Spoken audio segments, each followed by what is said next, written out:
الحمد لله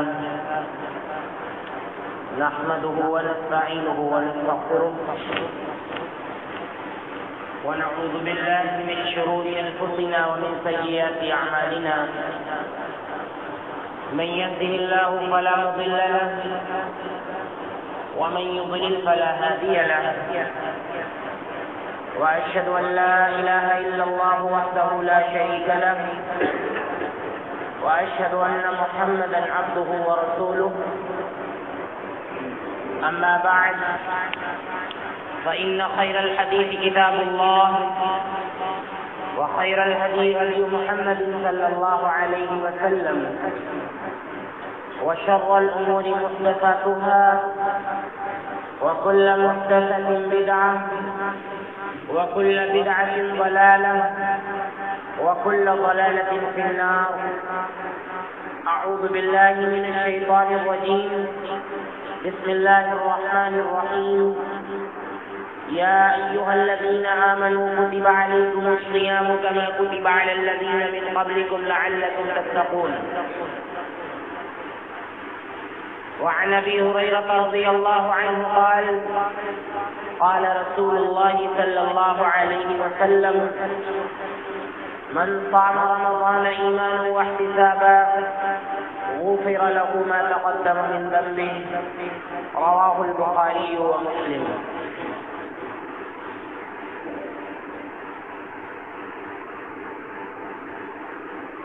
معزز اسلامی و دینی بھائیوں،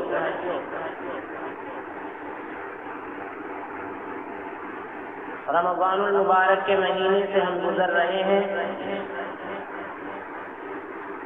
اس کی فضیلت کے تعلق سے بعض باتیں پچھلے خطبے میں آپ کے سامنے بیان کی گئی تھی. رمضان المبارک کا مہینہ شروع ہے، تیز گرمی ہے اور بعض دوسری پریشانیاں بھی ہمارے سامنے ہیں. بعض پابندیاں ہیں. کووڈ-19 کا بھی یہ دور ہے جس کی وجہ سے رمضان جیسے مہینے میں ہمیں بعض بندشوں سے گزرنا پڑ رہا ہے. تو انہی باتوں کے تعلق سے بعض چیزیں آپ کے سامنے ذکر کی جائیں گی. سب سے پہلے ہم کو یہ جان لینا چاہیے کہ جن 5 چیزوں پر اسلام کی بنیاد ہے ان میں سے ایک یہ روزہ بھی ہے. اس کو نہ رکھ کے یا اس کو معمولی سمجھ کر ہم چھوڑ دیں اور ہم یہ خیال کریں کہ ہم مسلمان ہیں اور پکے سچے مسلمان ہیں تو یہ ناممکن ہے، کیونکہ بنیاد کو گرا کر، عمارت کی بنیاد کو گرا کر اس کے اوپر کوئی گھر تعمیر نہیں کیا جا سکتا. اگر ہم بنیاد ہی کو گرا دیں، پلر کو ہم منہدم کر دیں اور پھر سوچیں کہ اس کے اوپر ہم عمارت بنا لیں تو یہ ناممکن سی بات ہے. ہر اعتبار سے آپ سمجھ سکتے ہیں، ایک تو دینی اعتبار سے، دنیاوی اعتبار سے بھی یہ چیز ناممکن ہے. لہذا اگر کوئی روزہ یوں ہی چھوڑ دیتا ہے اور وہ یہ خیال کرتا ہے کہ اس کے باوجود ہم مسلمان ہیں، مومن ہیں، اللہ تعالیٰ کی خاص رحمت ہمارے ساتھ ہوگی یا اللہ تعالیٰ ہم کو جلدی معاف کر دے گا، تو یہ شیطان کا ہتھ کنڈا ہے، شیطان کا شکنجا ہے جو وہ کس رہا ہے ایک مسلمان کے اوپر. لہذا اس بات کو سمجھ لینا چاہیے کہ روزہ یہ اسلام کی بنیادوں میں سے ایک بنیاد ہے جس کو برتنا، جس پر عمل کرنا یہ بہت زیادہ ضروری ہے. اور اگر ہم روزہ چھوڑ رہے ہیں تو وہ بھی ہم شریعت کی روشنی میں چھوڑ سکتے ہیں. شریعت میں جو قاعدہ بتایا ہے جس کا ذکر انشاءاللہ بھی آئے گا، اسی روشنی میں ہم چھوڑ سکتے ہیں، ورنہ یوں ہی روزہ ہم کسی بھی حالت میں چھوڑ نہیں سکتے ہیں. جس طرح سے ہم نماز کی پابندی کرتے ہیں اسی طرح سے ہمیں روزے کی بھی پابندی کرنا ہے. ہاں، کب یہ روزہ چھوڑا جا سکتا ہے کن صورتوں میں اور چھوڑنے کی بھی شکل کیا ہوگی، انشاءاللہ اس کا ذکر آپ کے سامنے آئے گا. تو روزے کے بہت سے فضائل ہیں. اللہ کے رسول صلی اللہ علیہ وسلم نے فرمایا کہ للصائم فرحتان، روزے دار کے لیے 2 خوشیاں ہیں. ایک خوشی تو اس کو اس وقت ملتی ہے جب وہ روزہ افطار کرتا ہے. کتنی زیادہ اس کو خوشی ملتی ہے، خاص طور سے اس گرمی کے دور میں کہ جبکہ پورا دن وہ بھوک اور پیاس سے ہلاکان ہو جاتا ہے، پیاس کی شدت اس کو جینے نہیں دیتی ہے، لیکن اللہ رب العالمین کی خوشنودی کے لیے انسان پیاسا رہتا ہے۔ اس کے بعد جب وہ روزہ افطار کرتا ہے، اللہ کے نبی صلی اللہ علیہ وسلم فرماتے ہیں کہ ایک خوشی اس کو اس وقت ملتی ہے جب وہ روزہ کھولتا ہے، روزہ افطار کرتا ہے، بہت زیادہ خوش ہوتا ہے، اس کی رگیں سیراب ہوتی ہے۔ اور اللہ کے نبی صلی اللہ علیہ وسلم فرماتے ہیں کہ ایک خوشی اس کو اس وقت ملے گی جب وہ اپنے اللہ سے ملاقات کرے گا۔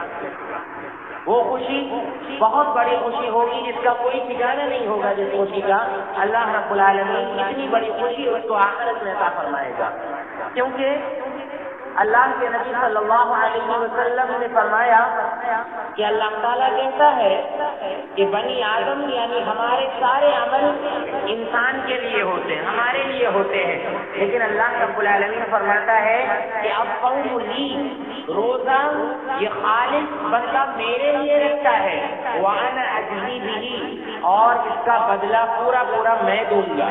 اللہ تعالیٰ کہتا ہے پورا خالص یہ روزہ جو ہوتا ہے بندہ صرف اور صرف اللہ کے لیے رکھتا ہے، کیونکہ تنہائی میں انسان کچھ کھا پی سکتا ہے، اسے وہاں پر کوئی نہیں دیکھ رہا ہوتا ہے، بھوک کی شدت پریشان کر رہی ہے اور پیاس کی شدت پریشان کر رہی ہے، کہیں کونے میں جا کر بچ کر کھا پی سکتا ہے تاکہ لوگوں کی نظر میں یہ رہے کہ روزہ بھی ہے اور اس نے کھا پی بھی لیا، لیکن بندہ بھوک کی شدت کو برداشت کرتا ہے، تنہائی میں بھی کچھ نہیں کھاتا ہے، اکیلے میں کچھ نہیں کھاتا ہے، محض اللہ رب العالمین کے لیے کہ کوئی نہیں دیکھ رہا ہے، لیکن ایک ذات ہے جو ہم کو دیکھ رہی ہے، اللہ رب العالمین ہم کو دیکھ رہا ہے، لہٰذا اللہ رب العالمین کا خوف اس کو کچھ کھانے نہیں دیتا ہے، کچھ پینے نہیں دیتا ہے۔ تو اللہ کے نبی صلی اللہ علیہ وسلم فرماتے ہیں کہ اللہ تعالیٰ کہتا ہے کہ الصوم لی، یہ روزہ میرے لیے ہے،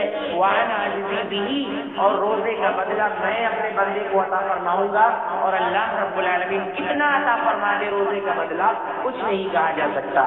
آخر میں اللہ کے نبی صلی اللہ علیہ وسلم نے فرمایا کہ والذی نفس محمد بیدہ، یہ قسم ہے اس اللہ کی جس کے ہاتھ میں محمد صلی اللہ علیہ وسلم کی جان ہے کہ لخلوف فم الصائم اطیب عند اللہ من ريح المسک، کہ روزے دار کے منہ سے نکلنے والی بو روزہ رکھنے کی وجہ سے اور دیر تک بھوکے رہنے کی وجہ سے جو بو روزے دار کے منہ سے نکلتی ہے، اللہ کے نبی صلی اللہ علیہ وسلم فرماتے ہیں اللہ کے نزدیک وہ مشک سے بھی زیادہ بہتر ہے۔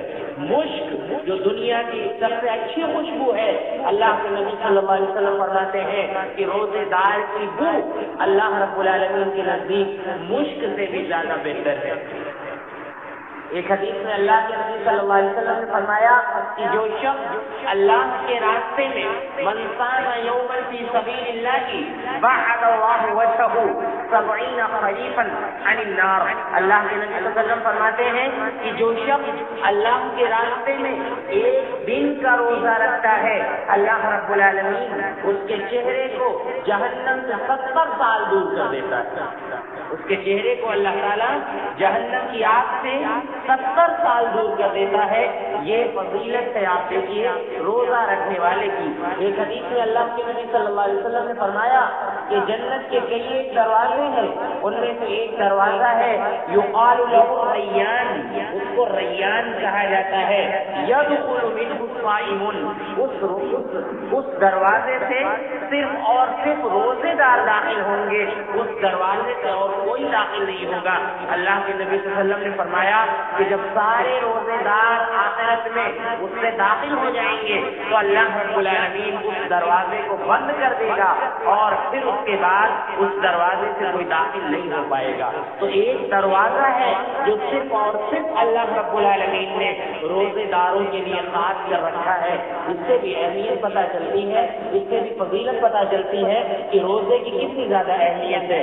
شروع میں ہم نے آپ کے سامنے بیان کیا کہ روزہ اسلام کی بنیادوں میں سے ایک بنیاد ہے، لہذا اس کو چھوڑا نہیں جا سکتا ہے، اور آج ہم دیکھتے ہیں کہ روزہ چھوڑنے کا بالکل ماحول بنا ہوا ہے۔ بہت سے لوگ ہیں بہت ہی آسانی کے ساتھ روزہ چھوڑ دیتے ہیں۔ میرے بھائیوں، یقیناً روزہ رکھنے میں پریشانی ضرور ہے، خاص طور سے اس گرمی کی شدت میں پریشانی ہوتی ہے، اور شام ہوتے ہوتے انسان پریشان ہو جاتا ہے اور بہت زیادہ اس کو تکلیف سے گزرنا پڑتا ہے۔ لیکن میرے بھائیوں، یہ جو تکلیف ہوتی ہے اس کو برداشت کرنے کے وقت آپ کے اندر جنت کا شوق ہونا چاہیے، آپ کے اندر جہنم کا ڈر ہونا چاہیے، اللہ رب العالمین کا خوف ہونا چاہیے۔ آپ کو یاد رکھنا چاہیے کہ اگر ہم اللہ کے لیے ایک روزہ بھی رکھ لیتے ہیں اور اللہ تعالیٰ اس روزے کی وجہ سے ہم کو جہنم سے آزادی دلا دیتا ہے تو یہ اللہ رب العالمین کا کتنا بڑا کرم ہے۔ اور صرف ہم تو اس نبی کے ماننے والے ہیں کہ جو اللہ کے راستے میں خون بہایا کرتے تھے، ہم اس قوم کے پیچھے چلنے والے ہیں جو اللہ کے راستے میں پورے سال روزہ رکھنا چاہتی تھی۔ اللہ کے نبی صلی اللہ علیہ وسلم ان کو منع کر دیا کرتے تھے کہ پورا سال روزہ رکھنا یہ جائز اور درست نہیں ہے، اگر تم کو روزہ ہی رکھنا ہے تو ایک دن چھوڑ کر ایک دن روزہ رکھ لیا کرو۔ ہم اس قوم کے ماننے والے ہیں، اگر ایسے قوم کے ماننے والے لوگ اسلام کی بنیاد کو گرا دیں، اسلام کی بنیاد کو منہدم کر دیں تو سوچئے یہ قوم کتنی زیادہ بدنصیب ہوگی اگر یہ قوم اتنی آسانی سے اللہ رب العالمین کے روزوں کو چھوڑ دیتی ہے۔ لہذا ان روزوں کو آسانی کے ساتھ چھوڑا نہیں جا سکتا ہے۔ آپ دیکھیے، نشے کے تعلق سے بہت بحث ہوتی ہے کہ آیا یہ بیڑی، سگریٹ، پان، گٹکا، تمباکو جو ہم کھاتے ہیں یہ مکروہ ہے یا حرام ہے؟ اس کی بحث ہوتی رہتی ہے کہ یہ مکروہ ہے یا حرام ہے۔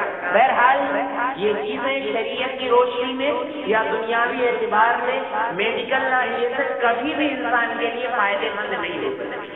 ہم اس کے حکم میں نہیں جانا چاہتے کہ یہ حرام ہے یا مکروہ ہے، یہ مستقل بحث ہے۔ بہرحال یہ چیز اس وقت اور مضمون ہو جاتی ہے جب یہ نشے کی چیزیں انسان سے اللہ رب العالمین کی عبادت کو چھڑا دیں۔ کتنی بڑی بدنصیبی ہے کہ انسان ان نشے والی چیزوں کی وجہ سے، آج آپ دیکھ لیجیے بڑی تعداد مسلمانوں کی ایسی ہے جو ان نشہ آور اشیاء کی وجہ سے روزہ نہیں رکھتی ہے۔ ان میں سب سے بڑا نشہ جو ہوتا ہے وہ شراب کا نشہ ہوتا ہے۔ ایک شرابی تو وہ اللہ رب العالمین کی عبادت سے بالکل غافل ہوتا ہے، تو روزہ کہاں سے رکھے گا؟ روزہ کیسے رکھے گا؟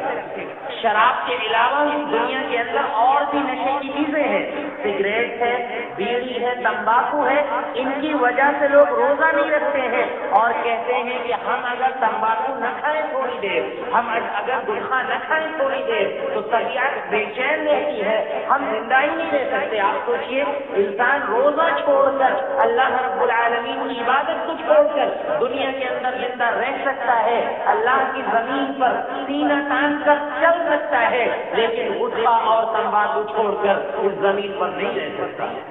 کتنی زیادہ غلط بات ہے۔ آپ اس کی گہرائی میں جائیے تو یہ دو کوڑی کی چیزوں کی وجہ سے انسان اتنی عظیم عبادت کو گرا دے، چھوڑ دے، یہ کتنی بڑی بدنصیبی ہے۔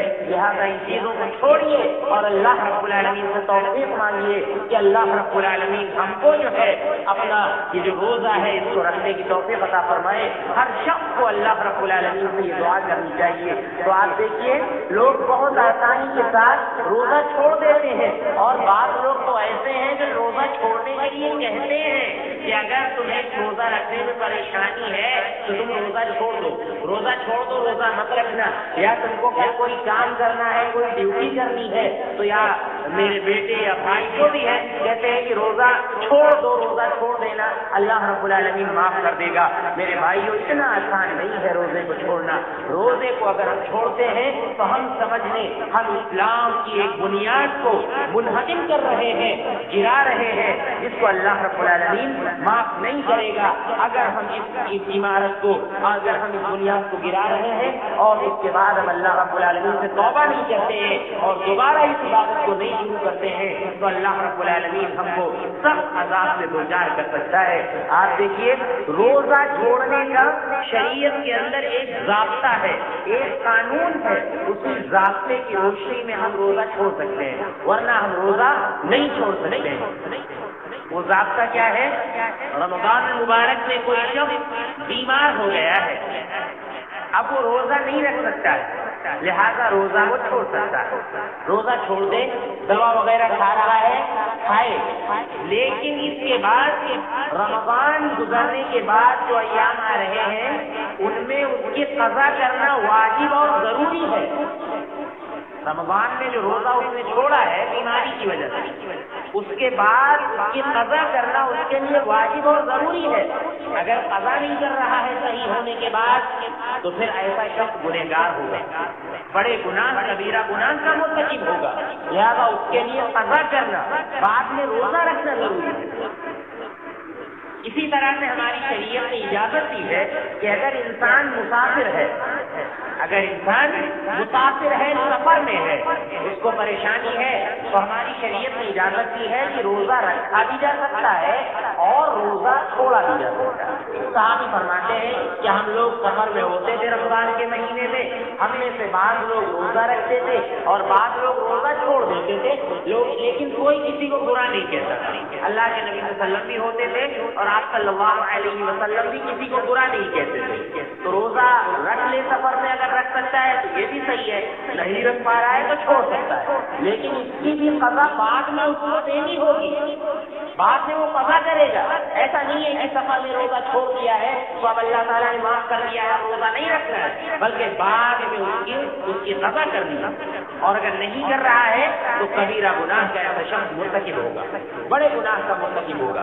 اسی طرح سے ایک ضابطہ یہ ہے کہ کوئی شخص دائمی مریض ہے،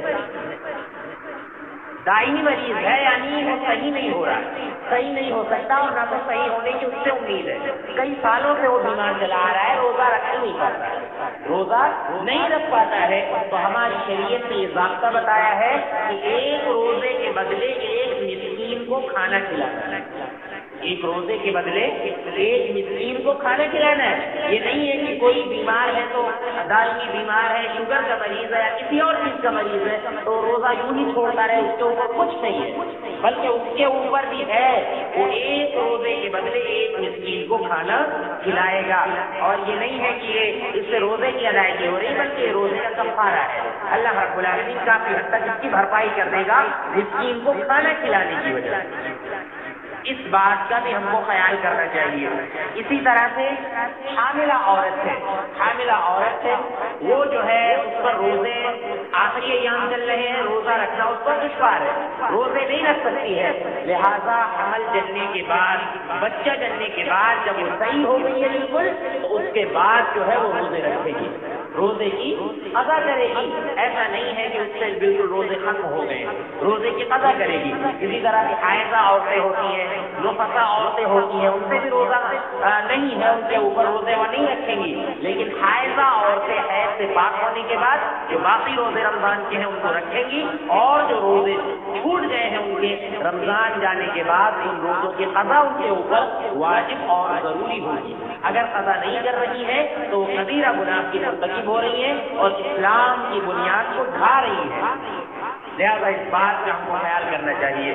تو یہ روزہ چھوڑنے کے ضابطے ہیں، لیکن آج آپ دیکھ لیجیے نوجوان ہیں، روزے یوں ہی چھوڑ رہے ہیں، پانی پی رہے ہیں، کھا رہے ہیں آرام سے، گٹکا کھا رہے ہیں، ان کو کوئی پریشانی نہیں، آرام سے کھا رہے ہیں، اور اللہ کے راستے میں تھوڑی سی بھی مصیبت کو برداشت کرنے کے لیے تیار نہیں ہے۔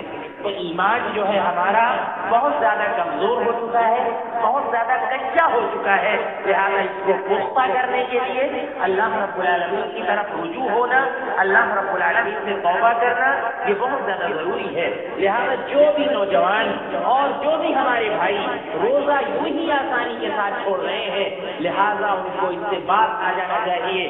اللہ کے نبی صلی اللہ علیہ وسلم نے فرمایا کہ من افطر یوما من رمضان من غیر مرض ولا عذر لم يقض صیام الدہر وان صام، کہ جس نے رمضان کا ایک روزہ بغیر کسی عذر کے چھوڑ دیا، بغیر کسی بیماری کے چھوڑ دیا تو زندگی بھر اگر وہ روزہ رکھتا رہے تب بھی ایک روزے کے برابر نہیں ہو سکتے وہ روزے.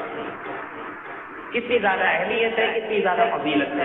لہذا اس بات کو ہمیں سامنے رکھنا چاہیے اور روزہ ہمیں یوں ہی آسان سمجھ کر بالکل نہیں چھوڑنا چاہیے. یہ گرمی کی شدت ہے, اس میں بہت زیادہ پریشانی ہوتی ہے, بہت زیادہ انسان پریشان ہو جاتا ہے شام تک, لیکن اللہ رب العالمین کے راستے میں اتنی پریشانی ہم کو برداشت کرنا چاہیے اور عہد رسالت کے جو واقعات ہیں ان کو ہمیں ذہن میں لاتے رہنا چاہیے. تو انشاءاللہ اس سے بہت زیادہ ہم کو آسانی ملے گی اور روزہ رکھنے میں قوت ملے گی. خاص طور پہ جنگ تبوک کا واقعہ ہمارے سامنے ہونا چاہیے. آپ دیکھ لیجیے صحابہ اکرام کا ایمان ایسا لگ رہا تھا کہ بلغت القلوب الحناجر, بلغت القلوب الحناجر, کلیجے جو ہے منہ کو آ گئے تھے.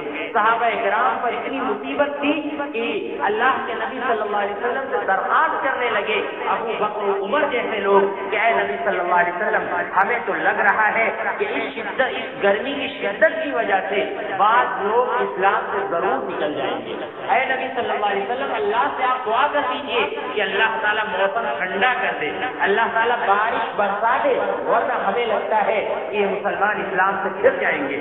اللہ کے نبی صلی اللہ علیہ وسلم نے صحابہ کرام کے لیے دعا کی کہ اللہ یہ مٹھی بھر جماعت ہے جو تجھ پر ایمان لائی ہے اور تیرے راستے میں اتنی زیادہ پریشانیاں مصیبتیں برداشت کر رہی ہے, اے اللہ تو امت پر آسانی فرما. اللہ کے نبی صلی اللہ علیہ وسلم نے دعا کی, پھر اللہ تعالیٰ نے رحمت کی برسات کی, صحابہ کرام سیراب ہوئے. اس کے بعد اللہ رب العالمین نے صحابہ کرام کے لیے آسانیاں پیش کی. اسی طرح سے بہت سے واقعات ہیں کہ اللہ رب العالمین کے راستے میں آپ دیکھیں صحابہ کرام گرمی کی شدت میں بعض صحابہ کرام کے بارے میں آتا ہے کہ جہاد میں جاتے تھے. صحرا عرب کا آپ جانتے ہیں بالکل دھوپ پانی کا نام و نشان دور دور تک نہیں ہوتا تھا. صحرا پتھریلی زمین, دھوپ کی شدت, سورج گرد پڑ رہا ہے. صحابہ کرام اللہ کے راستے میں ہے, وہی ان کے لیے کیا کم مصیبت کی بات ہے. اس کے باوجود بعض صحابہ کرام روزہ رکھا کرتے تھے, جہاد میں جاتے تھے, راستے میں روزہ رہا کرتے تھے کہ اللہ رب العالمین ہم کو اور زیادہ ثواب عطا فرمائے.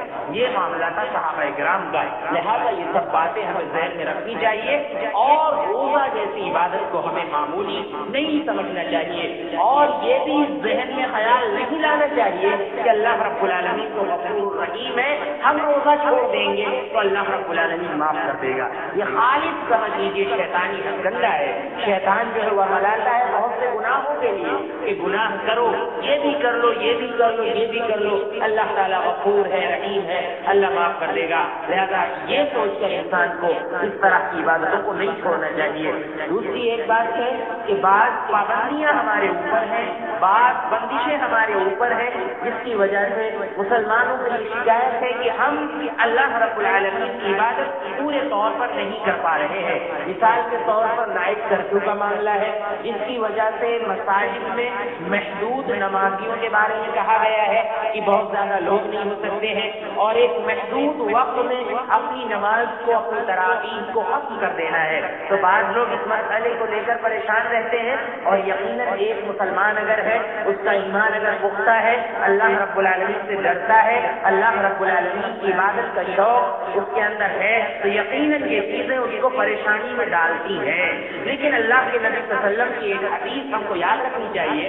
آپ صلی اللہ علیہ وسلم نے فرمایا کہ اگر کوئی آسانی کے دنوں میں اللہ رب العالمین کی خوب عبادت کرتا ہے اور اللہ رب العالمین کو خوب پکارتا ہے, اللہ کی عبادت سے کوتاہی نہیں کرتا ہے, آسانی کے دنوں میں, سہولت کے دنوں میں, اللہ کے نبی صلی اللہ علیہ وسلم فرماتے ہیں پھر اگر اس پر سختی کے دن آ جاتے ہیں, اس کی وجہ سے وہ کچھ عبادت نہیں کر پا رہا ہے, تو اللہ رب العالمین اس کو پورا پورا ثواب عطا فرماتا ہے, کیونکہ اس کا جذبہ خالص ہوتا ہے, اس کی نیت خالص ہوتی ہے اللہ رب العالمین کی عبادت کے لیے. لیکن بعض پابندیاں اس کے اوپر ہوتی ہیں جس کی وجہ سے وہ عبادت نہیں کر پا رہا ہے بہت زیادہ, لیکن اللہ رب العالمین اس کو ثواب اس کے خالص, اس کے سالم جذبے کی وجہ سے اللہ رب العالمین اس کو پورا پورا ثواب عطا فرماتا ہے. تو یہ بات ہم کو ذہن میں رکھنی چاہیے، اور یہ بات بھی ہم کو ذہن میں رکھنی چاہیے کہ یہ جو قیام اللیل ہے، جس کو ہم تراویح کہہ لیں، جس کو ہم رات کی نماز کہہ لیں، جس کو ہم تہجد کہہ لیں، یہ نماز جو ہے یہ زائد نماز ہے، یہ نفل نماز ہے، زائد نماز ہے، اس کی بہت زیادہ اہمیت ہے۔ اللہ کے نبی صلی اللہ علیہ وسلم نے فرمایا کہ من قام رمضان ایمانا واحتسابا غفر له ما تقدم من ذنبه۔ شروع میں ایک حدیث ہم نے پڑھی کہ اللہ کے نبی صلی اللہ علیہ وسلم نے فرمایا کہ جو شخص ایمان کے ساتھ اور ثواب کی امید کے ساتھ روزہ رکھتا ہے، اللہ تعالیٰ اس کے پچھلے تمام گناہوں کو معاف کر دیتا ہے۔ یہاں پر اللہ کے نبی صلی اللہ علیہ وسلم نے فرمایا کہ جو شخص رمضان کا قیام یعنی تراویح پڑھتا ہے ایمان کے ساتھ، احتساب کے ساتھ، ثواب کی امید سے رات کی نماز پڑھتا ہے، تراویح پڑھتا ہے، تہجد پڑھتا ہے، قیام اللیل کرتا ہے، اللہ رب العالمین اس کے گزشتہ تمام گناہوں کو معاف فرما دیتا ہے۔ یہ اہمیت ہے تراویح کی، لہذا یہ نفل نماز ہے، ایک زائد نماز ہے۔ اس کو اگر آپ چھوڑ رہے ہیں تو آپ گنہگار نہیں ہوتے، آپ گنہگار نہیں ہوتے ہیں، لیکن بہت بڑی فضیلت سے آپ محروم ہو جاتے ہیں، بہت بڑے ثواب سے آپ محروم ہو جاتے ہیں۔ لہذا اس کو یوں ہی آسان سمجھ کر چھوڑنا نہیں چاہیے۔ لیکن آپ دیکھ لیجیے اس نفل نماز کے تعلق سے مسلمانوں کے اندر کتنی زیادہ تڑپ رہتی ہے، کتنی زیادہ تڑپ رہتی ہے، پوری پوری مسجد بھر جاتی ہے، مسجدوں میں جگہ نہیں رہتی ہے اس زائد نماز کے لیے۔ لیکن وہیں آپ دیکھیے کیجیے عام دنوں میں فرض نمازیں یوں ہی مسلمان ضائع کر دیتا ہے، لیکن اس کو کوئی فکر نہیں ہوتی، اس کو کوئی فکر نہیں ہوتی ہے۔ حالانکہ یہ قانون، یہ ضابطہ مسلم ہے کہ اللہ تعالیٰ آپ سے تراویح کے بارے میں نہیں پوچھے گا، ثواب دے گا اللہ تعالیٰ، اور بے پناہ ثواب دے گا اللہ رب العالمین، بہت زیادہ ثواب دے گا اللہ رب العالمین۔ اس تراویح قیام اللیل کی وجہ سے آپ کے تمام گناہوں کو معاف کر کے اللہ تعالیٰ آپ کو جنت میں داخل کر سکتا ہے، سب کچھ اللہ کر سکتا ہے۔ لیکن یہ نہیں کہے گا کہ تم نے تراویح کیوں نہیں پڑھی تھی اور تم گناہ کے مستحق ہوئے، اللہ رب العالمین یہ نہیں کہے گا۔ لیکن فرض نماز کے بارے میں اللہ کے نبی صلی اللہ علیہ وسلم نے فرمایا کہ ان اول ما يحاسب به العبد يوم القيامة من عمله الصلاة، کہ قیامت کے دن بندوں کے اعمال میں سب سے پہلے جس چیز کا سوال ہوگا وہ فرض نمازوں کے بارے میں ہوگا، فرض نمازوں کے بارے میں ہوگا۔ لہذا اللہ کا یہ ضابطہ سمجھ لیجیے، اللہ کا یہ قانون سمجھ لیجیے کہ آپ نفل کی اتنی زیادہ فکر کرتے ہیں رمضان المبارک میں، یہ بہت اچھی بات ہے۔ اگر کوئی پابندی ہوتی ہے تو ہم کو قرآن ہوتی ہے، یہ بہت اچھی بات ہے۔ لیکن عام دنوں میں آپ اس بات کی بھی فکر کریے کہ ہم سے فرض نماز ضائع نہ ہو، فرض نماز ہم سے چھوٹنے نہ پائے۔